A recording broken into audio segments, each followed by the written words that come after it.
Hey there, tech enthusiasts. Welcome back to our channel, where we break down tricky tech problems into simple, actionable steps. Today's video is all about fixing that annoying error on Messenger that says, "This account is also logged into Facebook on this device." Don't worry.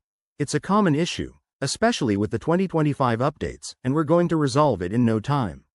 By the end of this video, you'll have your Messenger app running smoothly again. First things first, let's understand why this happens. Often, it's due to multiple logins or cached data conflicts between Facebook and Messenger. The good news? You can fix it with a few straightforward steps. Start by opening the Messenger app on your device. Tap on your profile picture in the top left corner to access settings. Once there, scroll down and look for the Account or Security section. Depending on your app version, it might say Log Out or Switch Accounts. Go ahead and log out of your current account. Next, head over to your device's settings. For Android users, go to Settings, Apps, Messenger, Storage, and then tap on Clear Cache and Clear Data. If you're on iOS, you might need to go to Settings, General greater than iPhone Storage, Messenger, and offload or delete the app temporarily.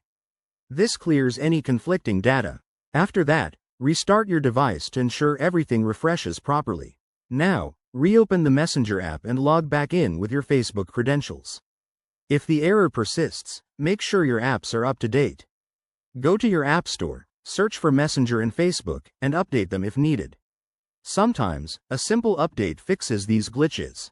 One more tip. If you're using the same device for multiple accounts, try using a different browser or device for one of them to avoid conflicts. There you have it. That's how you fix this issue quickly and easily. We've covered the essentials, but if you run into any hiccups, leave a comment below, and I'll help you out. Don't forget to like, subscribe, and hit that bell icon for more tech fixes. Thanks for watching, and see you in the next video.